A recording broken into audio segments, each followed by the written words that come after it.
여러분 혹시 그거 아십니까? 최근 하버드 대학교의 한 강의실에서 전혀 예상치 못한 놀라운 일이 벌어졌다는 사실 말입니다. 세계 최고 지성들이 모인 그곳에서 대한민국이라는 작은 나라가 세계 강대국의 자존심을 완전히 뒤흔들어 놓았다는 충격적인 소식 말이죠. 도대체 그 강의실에서 무슨 일이 있었던 걸까요? 왜 하버드의 수재들은 한국의 이름 앞에 일제히 침묵했을까요? 세계 최고 엘리트들 사이에서 벌어진 기술력 대결, 그리고 그 속에서 드러난 놀라운 반전, 자신의 모든 신념이 송두리째 흔들리는 경험을 한 중국 유학생의 충격적인 고백을 지금부터 들려드리겠습니다. 믿고 있던 모든 것이 한순간에 무너져 내릴 때 그가 마주한 진실은 과연 무엇이었을까요? 저는 리준입니다. 베이징 최고 명문대를 졸업하고 하버드에서 국제정치학을 공부하는 중국인 유학생이죠. 오늘도 여느 때처럼 자신감 넘치는 걸음으로 국제안보 세미나 강의실에 들어섰습니다. 이곳에서 저는 항상 중국의 위상을 보여주는 역할을 자처했어요. 그게 제 사명이라 생각했으니까요. 오늘은 현대전과 화력 지원 체계에 대해 살펴보겠습니다. 워커 교수가 말하며 스크린에 여러 국가의 자주포 이미지를 띄웠습니다. 미국의 M109, 독일의 P-1000, 그리고 한국의 K9 썬더. 순간 제 눈이 의심스러웠죠. 왜 중국의 SH-15는 없는 건가요? 특히 주목할 만한 것은 한국의 K9 체계입니다. 그때 저도 모르게 손이 올라갔습니다. 교수님, 질문 있습니다. 왜 중국의 SH-15는 언급하지 않으시나요? 최신 기술로 무장한 SH-15가 있는데 왜 구식 모델인 K9을 강조하시죠? 강의실이 순간 조용해졌습니다. 워커 교수는 안경을 올리며 저를 바라봤어요. 리중군, 좋은 질문입니다. SH-15는 분명 흥미로운 사례죠. 하지만 오늘 우리는 실전에서 검증된 시스템에 집중하고 있습니다. 하지만 SH-15는 최신형이잖아요. K9은 이미 구식 기술에 불과합니다. 제 목소리에는 자부심이 가득했어요. 조상들부터 이어져온 5,000년의 역사와 세계 최대 경제 강국으로 성장하는 조국을 생각하니 가슴이 뜨거워졌죠. 그때 인도에서 온 라지가 끼어들었습니다. 리준, 최신이라고 해서 항상 우수한 건 아니야. 인도 역시 K9 기반의 K9 바즈라를 채택했어. 실전 경험이 증명하는 무기 체계라서지. 그래, 우리는 실용주의적 관점에서 봐야 해. 옆자리에 독일 학생 한스도 거들었어요. 저는 웃음을 참을 수 없었습니다. 실용주의라고요? 중국은 이미 그 너머를 보고 있습니다. SH-15는 초정밀 조준 시스템과 확장된 사거리를 갖추고 있어요. K9이 감히 따라올 수 없죠. 워커 교수는 침착하게 말했습니다. 리중군, 방위산업에서는 실전 데이터가 모든 것을 말해줍니다. 한국의 K9은 여러 전투 환경에서 그 성능을 입증했어요. 또한 폴란드, 핀란드, 노르웨이 등 나토 국가들도 K9을 선택했다는 점이 중요합니다. 저는 웃으며 고개를 저었어요. 작은 나라 한국이 만든 무기가 무슨 대단한 기술이 있다고 이렇게 과대평가되는지 이해할 수 없었습니다. 교수님, 한국은 기술을 모방하는 나라입니다. 독창성이 부족하죠. SH-15는 중국의 독자적 기술로 개발됐어요. 자신감이 넘쳤습니다. 이것이 사실이라고 확신했으니까요. 강의실 분위기가 더욱 팽팽해졌습니다. 라지는 저를 못마땅한 눈으로 바라봤고 다른 학생들도 불편한 기색이 역력했죠. 하지만 저는 상관하지 않았어요. 진실은 언젠가 드러날 테니까요. 중국의 기술력이 세계를 놀라게 할 날이 곧 올 거라 믿었습니다. 자, 오늘 수업을 계속하겠습니다. 워커 교수가 말했지만 그의 눈빛에서 무언가를 준비하고 있다는 느낌을 받았어요. 저는 당당하게 앉아 있었습니다. 제가 틀릴 리 없다고 생각했으니까요. 다음 수업 시간 워커 교수는 특별한 자료를 준비해왔습니다. 스크린에는 연평도 포격 사건이란 제목이 떠올랐어요. 오늘은 실제 전투 상황에서 자주포의 성능을 살펴보겠습니다. 저는 무심코 웃음을 지었습니다. 또 K9 이야기겠죠. 교수님, K9은 이미 구시대의 유물입니다. 현대전에서는? 워커 교수가 손을 들어 제 말을 끊었습니다. 리준군, 판단은 증거를 본 후에 하는 게 어떨까요? 스크린에 영상이 재생되기 시작했어요. 2010년 북한의 연평도 포격과 한국의 K9 대응 장면이었습니다. 제 예상과 달리 K9의 반응 속도와 정확성은 놀라웠어요. 영상 속 K9은 놀라울 정도로 빠르게 위치를 변경하며 정확한 반격을 가했습니다. 이것이 실전에서의 K9입니다. 워커 교수가 말했어요. 발사 후 30초 만에 위치를 바꿀 수 있는 슈트 앤 스쿠트 능력은 현대 포병전에서 결정적 우위를 제공합니다. 저는 무언가 말하려 했지만 목구멍까지 올라온 말이 쉽게 나오지 않았어요. 영상은 계속되었고 워커 교수는 K9이 어떻게 전장의 상황을 바꾸었는지 설명했습니다. 더욱 중요한 것은 K9의 전투 신뢰성입니다. 가혹한 환경에서도 5% 이상의 작동 신뢰도를 보이죠. 인도에서 온 라지가 말했습니다. 우리 인도는 한국의 K9 기술을 도입해 K9 바즈라를 생산하고 있어요. 이미 100대 이상을 배치했고 추가 주문 계획도 있습니다. 저는 믿을 수 없었어요. 라지의 말이 사실이라면 중국보다 더 큰 인구를 가진 인도가 한국 기술을 선택했다는 말인데, 아니 분명 무슨 이유가 있을 거예요. 그래도 SH15는 더 발전된 기술입니다. 디지털 화력 통제 시스템과 제 목소리는 이전보다 확신이 떨어졌습니다. 워커 교수가 미소를 지으며 말했습니다. 흥미로운 점은 K9이 이미 세계 8개국에서 채택되었다는 사실입니다. 특히 핀란드, 노르웨이, 에스토니아 같은 나토 국가들이 중국이 아닌 한국의 기술을 선택했다는 점이 중요하죠. 강의실이 술렁였습니다. 학생들은 서로 소곤거리며 놀라움을 감추지 못했어요. 저는 자세를 바로 하고 냉정함을 유지하려 했지만 내심 당혹스러웠습니다. 중국인인 제가 몰랐던 사실들이 너무 많았어요. 교수님, 그래도 SH15는 아직 실전에서 시험되지 않았을 뿐입니다. 기회가 있다면. 리준 군, 그게 바로 핵심입니다. 실전 경험이 없는 무기는 증명되지 않은 가설과 같아요. 워커 교수의 말이 제 가슴에 꽂혔습니다. 수업이 끝나고 나오는 길, 라지가 제 어깨를 토닥였습니다. 너무 상심하지 마. 모든 나라가 각자의 강점이 있어. 저는 아무 말도 하지 않았어요. 하지만 속으로는 무언가가 달라지고 있음을 느꼈습니다. 제가 그토록 확신했던 중국의 우월성에 처음으로 의문이 생겼어요. 하지만 아직은 인정하고 싶지 않았습니다. 다음 수업에서는 더 강력한 반론을 준비해야겠다고 마음먹었어요. 세 번째 수업일, 저는 철저히 준비했습니다. 중국 국방부 자료와 군사 전문가 블로그를 밤새 뒤져 SH15의 모든 우수성을 증명할 수 있는 자료를 모았어요. 이번엔 제가 준비한 발표로 모두를 놀라게 해주겠다고 다짐했습니다. 강의실에 일찍 도착해 노트북을 세팅했어요. 워커 교수가 들어오자 바로 손을 들었습니다. 교수님, 오늘은 제가 준비한 자료가 있습니다. SH15에 대해 더 정확한 정보를 공유하고 싶어요. 워커 교수는 흥미롭다는 표정으로 고개를 끄덕였습니다. 좋습니다. 리준 군, 앞으로 나와 발표해보세요. 저는 자신감 넘치게 앞으로 나갔어요. SH15는 최첨단 디지털 화력 제어 시스템을 갖추고 있습니다. 발사 속도는 분당 8발, 최대 사거리는 53km로 K9의 40km보다 훨씬 뛰어나죠. 또한 완전 자동화된 탄약 장전 시스템을 갖추고 있어요. 스크린에 SH15의 웅장한 모습을 보여주며 열정적으로 설명했습니다. 저는 중국 기술의 우수성을 확신했어요. 이렇게 뛰어난 무기 체계가 어떻게 과소평가될 수 있는지 이해할 수 없었습니다.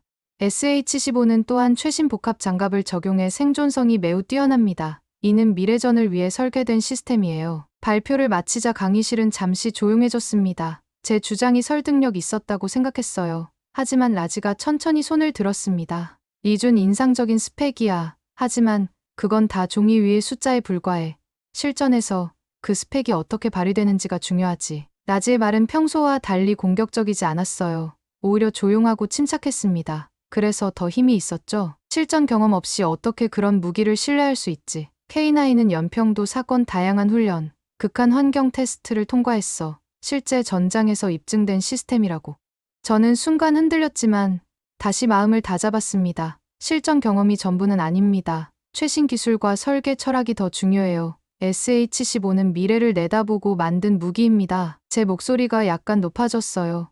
라지의 평온함과 대조적으로 저는 점점 감정적이 되고 있었습니다. 워커 교수가 끼어들었습니다. 리준 군의 열정은 인상적입니다. 하지만 방위산업에서는 항상 한 가지 질문을 던져야 합니다. 이 무기 체계가 실제 전장에서 얼마나 효과적인가? 그리고 교수는 스크린을 향해 걸어갔어요. 여러분, 오늘은 특별한 자료를 보여드리겠습니다. 이것은 실제 전투 훈련에서 K9과 비슷한 중국산 자주포의 성능을 비교한 영상입니다. 심장이 쿵쾅거렸습니다.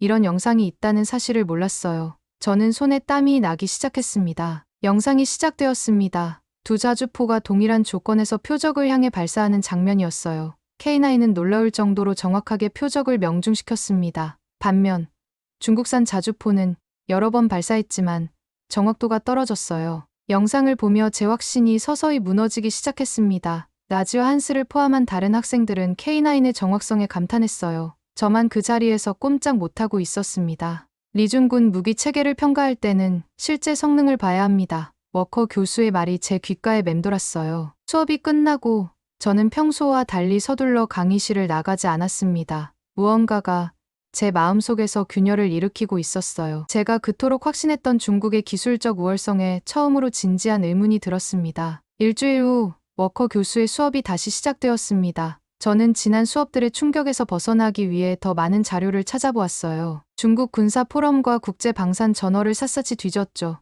하지만 찾을수록 혼란스러웠습니다. SH-15에 대한 자료는 많았지만 실전 데이터는 거의 없었어요. 강의실에 들어서자 학생들의 시선이 저에게 쏠렸습니다. 라지가 미소 지으며 자리를 권했어요. 저는 고맙다는 눈짓을 하고 앉았습니다.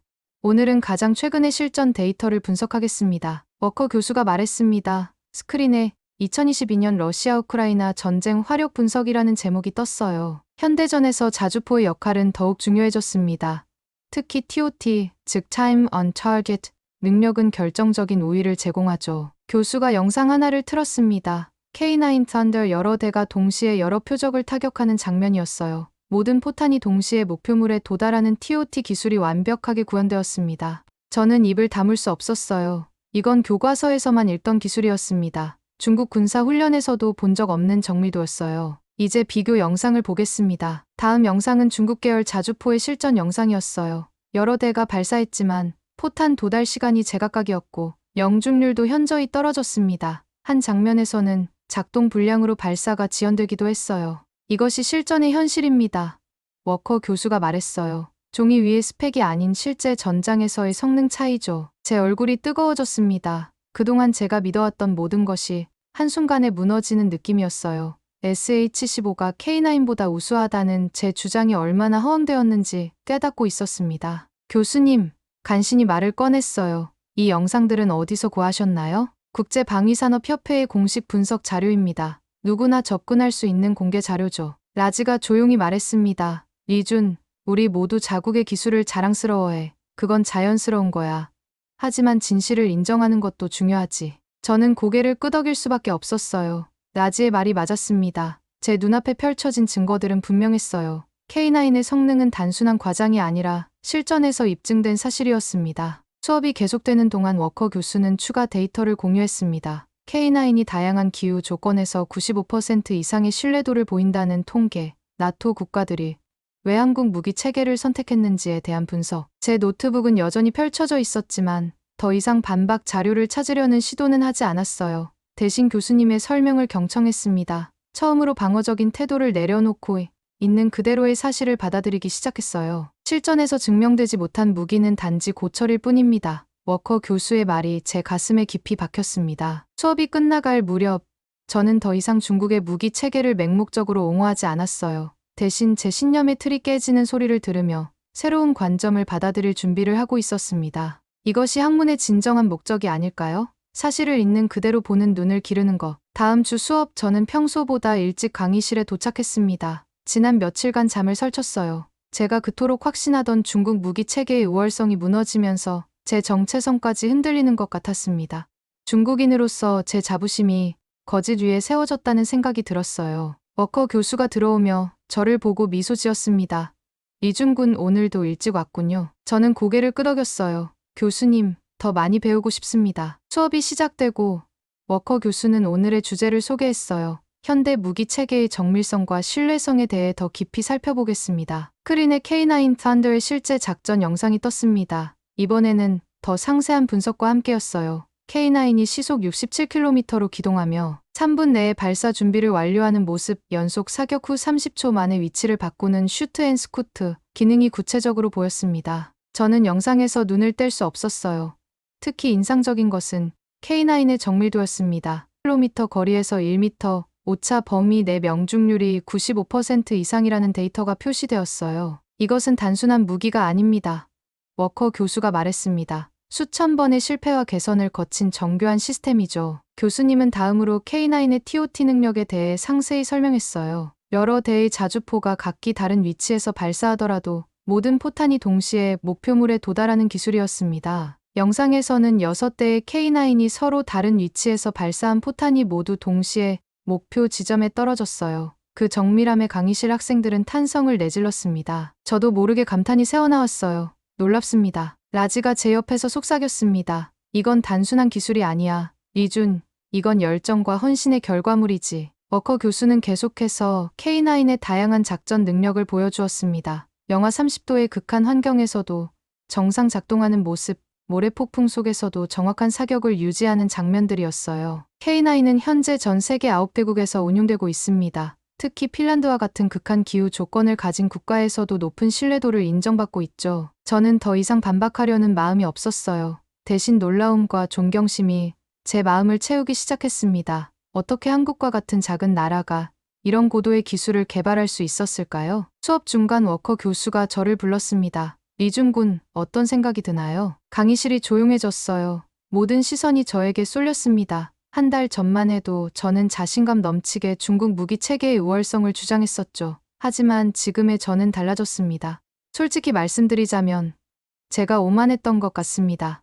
제 목소리는 떨렸지만 진심이었어요. 사실에 기반하지 않은 자부심이었어요. 워커 교수는 따뜻한 미소를 지었습니다. 이준군, 그것이 바로 학문의 시작입니다. 사실을 인정하는 용기는 학자의 가장 중요한 덕목이죠. 수업이 끝나갈 무렵 저는 더 이상 이전의 리준이 아니었습니다. 중국인으로서의 자부심은 여전했지만 그것은 맹목적인 애국심이 아닌 사실을 인정할 수 있는 열린 마음에서 비롯된 것이었어요. 강의실을 나서는 길에 라지가 다가왔습니다. 리준, 오늘 너의 말이 정말 인상적이었어. 진실을 인정하는 용기는 누구나 가질 수 있는 게 아니야. 저는 웃으며 대답했어요. 배우는 과정은 때로 고통스럽습니다.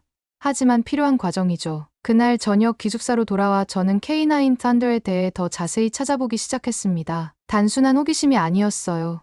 진정으로 알고 싶었습니다. 어떻게 한국이 이런 뛰어난 무기 체계를 개발할 수 있었는지, 그리고 그 과정에서 무엇을 배울 수 있는지. 다음 수업 시간 워커 교수는 특별한 다큐멘터리를 준비해왔습니다. 오늘은 K9 Thunder 개발 과정에 대한 다큐멘터리를 보겠습니다. 무기 체계 너머에 있는 이야기를 알아보는 시간입니다. 크린의 K9 Thunder 철의 혼혼이라는 제목의 다큐멘터리가 시작되었어요. 1980년대 후반 한국이 자체 자주포 개발을 결정했을 때부터 이야기가 시작됐습니다. 다큐멘터리는 놀라운 사실을 보여주었어요. 한국은 그때까지 자주포를 개발한 경험이 전혀 없었습니다. 기술도, 경험도, 자원도 부족했어요. 많은 이들이 불가능하다고 말했죠. 한국은 처음부터 시작해야 했습니다. 내레이션이 흘러나왔어요. 선진국들은 기술 이전을 거부했고 모든 것을 스스로 개발해야 했죠.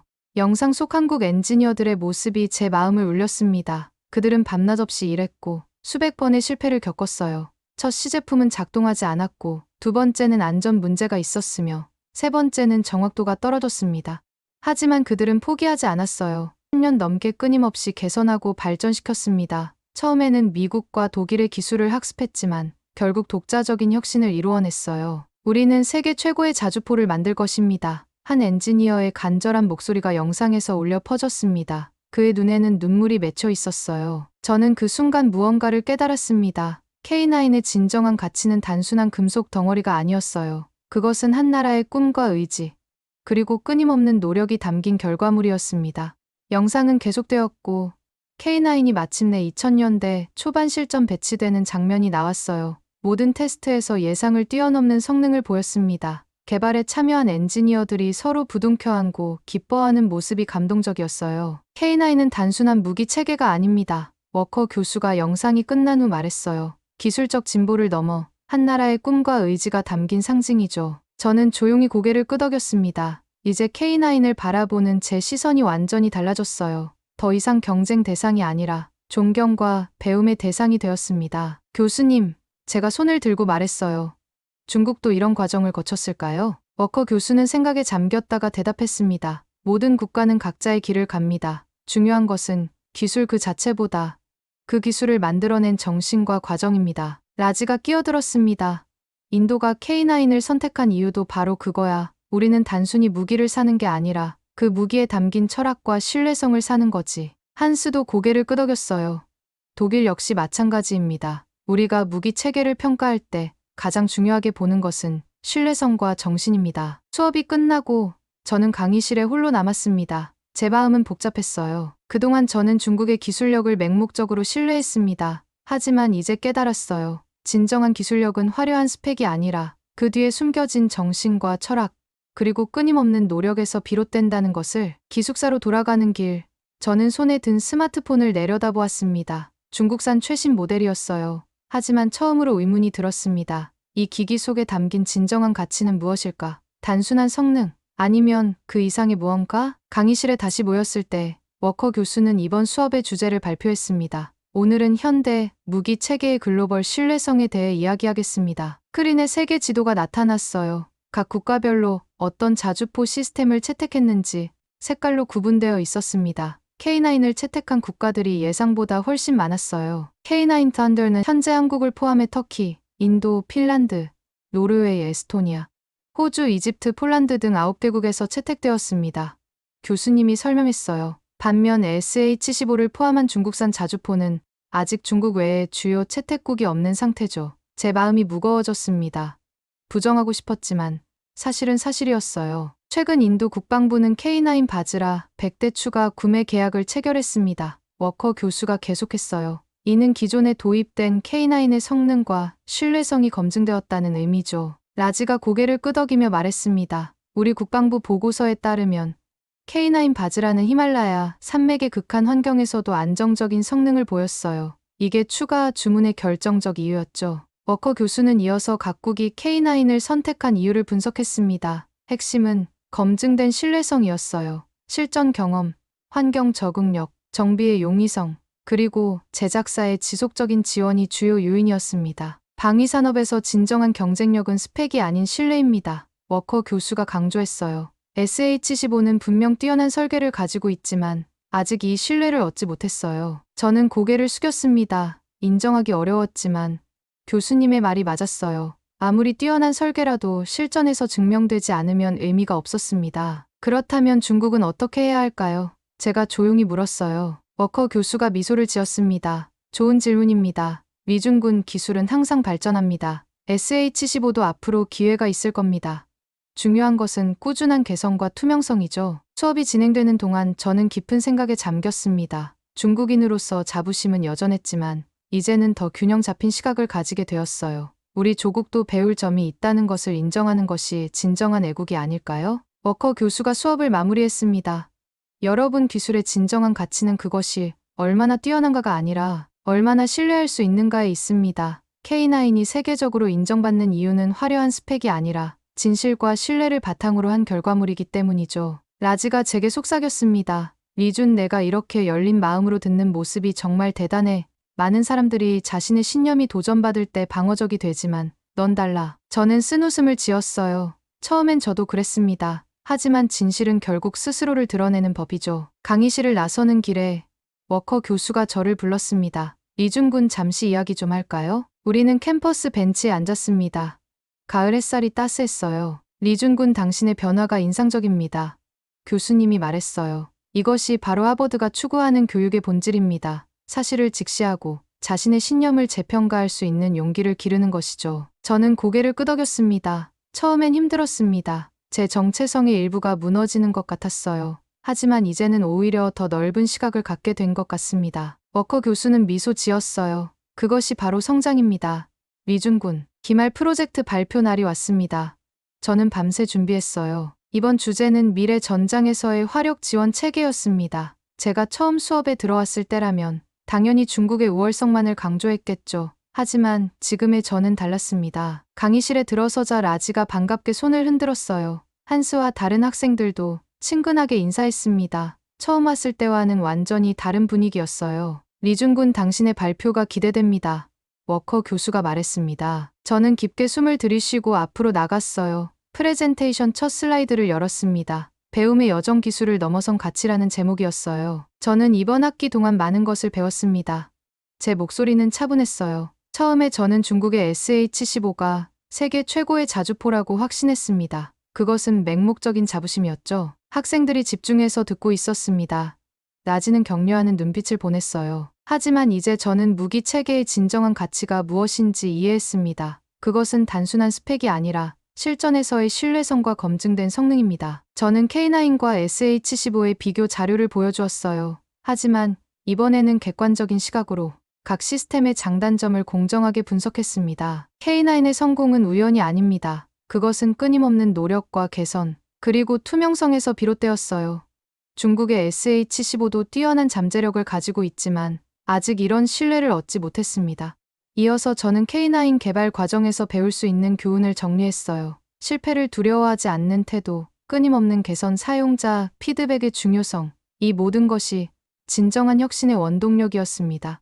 제가 가장 감명받은 것은 한국 엔지니어들의 정신이었습니다. 제 목소리에 진심이 담겼어요. 그들은 처음부터 시작해야 했습니다. 아무것도 없는 상태에서 오직 의지와 열정만으로 세계적인 무기 체계를 만들어냈어요. 발표를 마치며 저는 마지막 슬라이드를 보여주었습니다. 그곳에는 한 문장이 적혀 있었어요. 진정한 강함은 자신의 약점을 인정하는 데서 시작됩니다. 강의실이 조용해졌다가 갑자기 박수 소리가 터져 나왔습니다.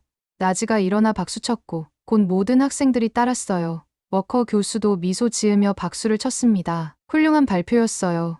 위준군 교수님이 말했습니다. 당신은 이 수업의 본질을 정확히 이해했습니다. 발표가 끝난 후 여러 학생들이 다가와 질문하고 대화를 나눴어요. 더 이상 중국 학생 리준이 아니라 그냥 하버드 학생 리준으로 받아들여지는 것 같았습니다. 기숙사로 돌아가는 길 라지가 함께 걸었습니다. 리준 정말 멋진 발표였어. 내가 이렇게 변할 줄 몰랐어. 저는 웃었어요. 사실 저도 놀랐습니다. 하지만 이게 진정한 배움이 아닐까요? 자신의 생각이 틀릴 수도 있다는 것을 인정하는 것. 저는 하늘을 올려다봤습니다. 보스턴의 가을 하늘은 맑고 푸른색이었어요. 마치 제 마음처럼 맑아진 기분이었습니다. 그날 밤 저는 오랜만에 부모님께 전화를 걸었습니다. 이번 학기에 배운 것들, 그리고 제가 어떻게 변화했는지 이야기했어요. 처음에는 그들도 놀랐지만 제 진심이 전해진 것 같았습니다.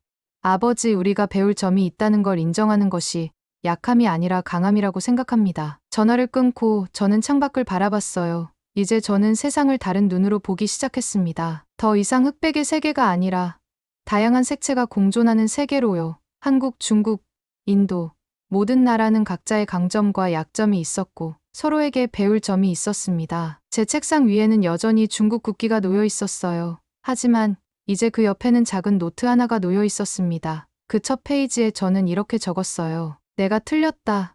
그리고 그것이 새로운 시작이다.